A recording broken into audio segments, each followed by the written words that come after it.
So one of the areas that Sentric love to promote throughout the year is equality and diversity. And one of the areas of equality and diversity that we love to promote and celebrate throughout the year is our LGBT clients and staff. And I'm so lucky today to be sitting with none other than James Indigo. Welcome, James. Woo. How are you?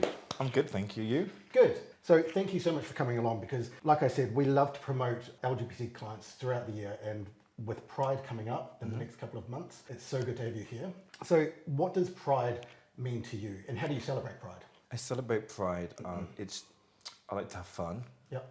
I think Pride it's amazing to celebrate. I think it's always nice to remember that Pride is also a fight, but when it's Pride month, it's time for me and my friends to really go crazy, just celebrate and just show the world that we're here, basically. So what do you do to celebrate Pride? Do you perform at any events throughout the year? Is there any key events throughout the country that you enjoy?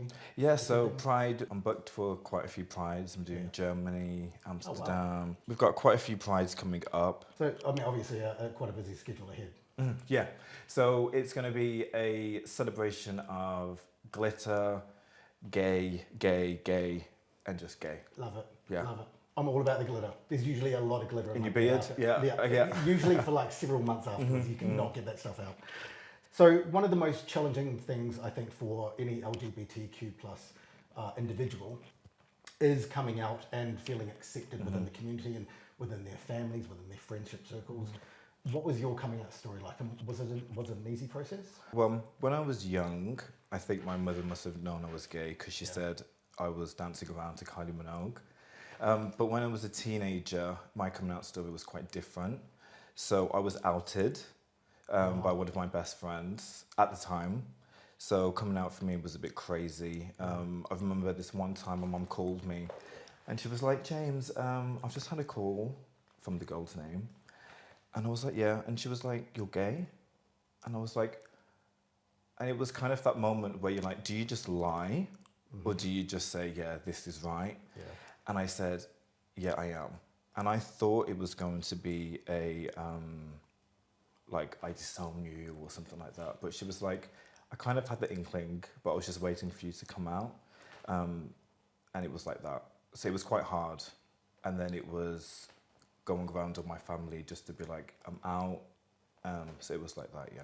I was going to Thailand that year and I had this whole idea of writing a letter. And I was going to write this letter and put it on my bed and then go to Thailand and be like, Mum, just let you know I've got this letter under the blanket. And then I cannot speak to her for 3 months because I'm backpacking, just for it to cool over.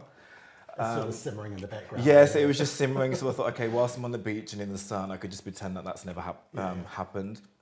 But then I'm happy it did happen because then before I went traveling, it was already out. But I think I was more worried about, my brother, because he was like a dad to me growing up. So it was more like, oh my God, my brother's gonna disown me, he's gonna hate me. And especially coming from a black family, I thought this is not gonna go down well. Yeah. So then I got the phone call off my brother and I was like, okay, here we go. And he just said that I'm proud of you. There was nothing to worry about. But the whole build up to that was just like this dread and this fear of just not being accepted, which it shouldn't really be like that because that's who I am. And again, I think they had an inkling my whole life because I was dancing around. So have you felt like support from your family? Oh, definitely, and your friends? Then, yeah. The support's been great, yeah. So given the situation that you've been in, what sort of advice would you give someone else who may be in the same position as you for them to be able to deal with coming up, because it is a very heavy thing for people to be able to do, especially one of my questions later on is difficulties within certain groups within the gay community. Obviously, as a black rapper, it comes with its own challenges, and I'll talk about that again in a second, but what sort of advice would you give to people in the same position as you? I think the advice is just to not be scared. Yeah. Like when I look back, I was so scared, but then if I really think about it, I'm like, what was I scared of? And if I feel that somebody doesn't want to be a part of my life because I am gay, then that's their problem. Yeah. That's the mentality now that I've got. Just to literally not be scared, because it's what are you scared of? And then I feel like it filters them out as well. So if they do not accept me, that's their problem. Then I'm happy that they're not in my life because I feel like they're just missing out. Yeah. And after all, we can choose our own families. Of course, yeah, of course, yeah. We do. So just to not be scared Yeah.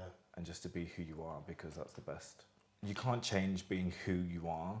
Yeah. And I always felt like growing up, why do people hate me just because I am just me? So then you grow up thinking that there's something wrong with you because you're just being yourself, which it's not. But the challenges, yeah, we face is just judgment and the fear of not being accepted or being attacked or... Within the gay community, within LGBT icons and influencers, who would you say, as on your journey as a member of the LGBT community, who's influenced you the most, would you say? So I think it goes through stages. So I remember this is a typical gay answer, but when I was maybe a teenager, it would be obviously like Gaga. I was obsessed. And I always say to my friends now, because I never had no gay friends growing up, I never knew that when I'm listening to, let's say, Gaga in my bedroom, there's gays around the world doing the exact same thing, but not knowing that because we couldn't talk about it. Yeah. So obviously there wasn't a lot of gay icons out there that you could talk about. So I remember listening to Lady Gaga and being obsessed. I remember she did this acoustic version to Paparazzi, so I learned it on the piano. And I would always say to myself, I wish I had somebody else to talk to about that, like I do now. And then I was also obsessed with Lana Del Rey, not knowing that she's obviously a gay icon as well. Amazing. And then growing up, I just had this obsession with Madonna. Just obsessed. I think we all do. Just completely obsessed. Yeah. And Nicki Minaj, every stereotype, that's me. Yeah. Yeah. So at what age did you decide that being a performer yourself is something that you want to do? I think when I was 16, I think, but I was really just shy and quiet. Yeah. It was like, so the things that I'm doing now, if I told myself then, you'd be doing that, it would be like, no, that's just crazy. Like in my head, it would be a dream to be on stage in front of thousands of people and everyone looking at me as well. Like the fear of just somebody just looking at me would just be enough to make me just go off and crawl into a ball.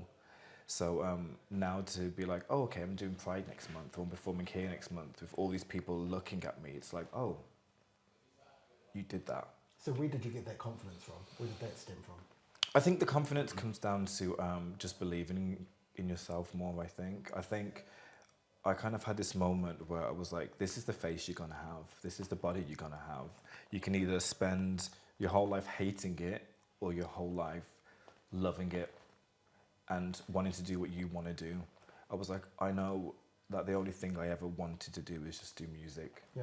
Just that's the only thing that I know that makes me happy. It's the only thing that makes me get up out of bed in the morning, is to go to the studio, is to write, to perform, to have all those crazy ideas in your head come to life. That's the only thing that I knew that I wanted to do. So it was a thing to be like, do you know what, you have to just do it now. You've got no choice, and that was it. And then it was slowly just character building and slowly just getting the confidence to be like, I'm going to do this now. Destiny. Especially being from Birmingham as well. So being from Birmingham, there's not a lot of things that, there's the queer community is quite big, but not as big. Yeah. So it was nice to be like, okay, I can travel here, I can travel there, I can travel this, and just kind of build who I am and just kind of start fresh, I think.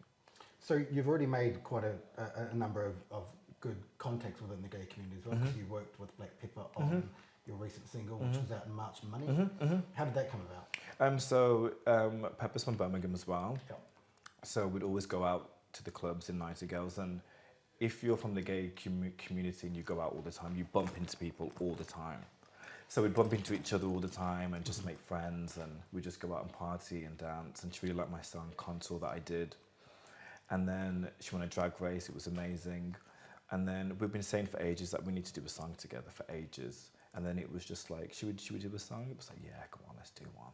Yeah. And then, yeah, came from that. So I want to actually talk to you about that, and I'm going to look at my notes here, because it is a really amazing review that you got in the Gay Times of Contour. Oh, yeah, yeah. That said, the song is unapologetically brash, bone-rattlingly powerful future queer anthem that celebrates all members of the LGBTQ community with an I'm that bitch mantra at its core. That's a pretty nice little sum up of your music, the song, and the character that you put into the song. How does that feel to be described in that sort of a way by such a established LGBT publication as well? I remember, so that was my first ever song. Yeah. And then that's when I was saying to you, I remember I was just like, right, I really want to get a song out there now. And I got to the point where, okay, how do I do this? So I remember I sat and I wrote the song, and then when the song was done, I was like, this needs to have a visual. So the song was done a year before it got released, because I said to myself, if I really want to do this, I want to do it right. I don't want to be a gimmick, because I feel like you can have some people that come out and it's a bit gimmicky. So I said, if I'm gonna come out as a gay rapper and be black, I don't want it to be just something stupid or something like people are just gonna look at and laugh. Yeah. That was what was going through my head. I want to be taken serious as an artist. So I remember I saved up literally every penny I had. I had this envelope and it said Contour on it. And every little bit of money I had, I took it out in cash, because if it was out in cash, I could just feel it and see it. Yeah. Put this in an envelope for a whole year until I saved the money for this. And then I remember I made the video. I DM'd loads of people who I thought could be cool for it. It started from literally nothing. And then when the video was done, I was like, okay, let me send it to all these magazines and see if anybody did it. And nobody would take it. And then I remember I got an email back from Gay Times, and the guy was like, I really like this, I'm gonna pull it out there. And that was just like a whirlwind. That's when it just catapulted, and I was like, the hard work pays off. Cool. So that was just really great. I'm gonna remember that for I mean, it's a pretty like standout forever. review, and So, in a world of censorship, everything gets censored these days. Everyone takes offence to things these days. Your aesthetic, your music, even your titles of your songs, you know, Contour or Dead Print, for example, naming two, fabulous, by the way. How do you juggle knowing whether or not something might be taken? People might take too much offence to something. You know, whether it be maybe an outfit or a song title or a lyric. How do you approach that, and what would you say to those that object to how you do music? I think I've realised just being gay is an offence to loads of people in general. If I walk down the street like this now, somebody's going to call me a fag. Yeah. Like it's happened all the time. So then what's the point of me trying to change who I am for people that I don't really care about? Because there's people that are going to like me, there's people that are going to like it. So if I sat down and trying to think, okay, I can't do this because this person's not going to like that. I can't say that because this person's not going to like that. Then I'm just, what's the point of me trying to be an artist, I think? Then you're just going to be like everybody else. And then I'm not going to try and stop myself or try and pretend to, I was just like, no. So how do you measure success? Because everyone, you know, over the years I've interviewed a lot of people where everyone measures their success in different ways, whether it be a chart position or a number one or sales or sold out tours or whatnot. How do you measure your success? I would say I was successful when I first performed, even though it was in front of a few hundred, because when I was younger I was so shy and I was bullied so bad that I never thought I would get out of that headspace. I never thought I could be the person that I am now. So success to me is being able to stand up proud and be like, this is who I am, and be really raw. I think to me that is the most successful thing I've ever done in my life. Yeah. So how important is it for you to be involved in all aspects of like the recording and, like I said, the aesthetic, the imagery, all of that? How important is it for you to be in control of really that? important. I'm like there with every little bit. I think one of my, I would say one of my, I wouldn't say flaws, but I know that I am a control freak when it comes to work, a complete control freak. I like to make sure that everything is perfect. I go over everything. When I do a video, I'm there, we're editing the scenes into the hours of the morning. When it comes to music, I write everything, the outfits, I'm there with everything. I feel like in life you just get one shot to be, this is who I am. So I think it's important as an artist as well to really be hands-on with everything you do. It's great to have a team as well to help, but I do think it's important if you're going to put yourself out there that you have control with what you do.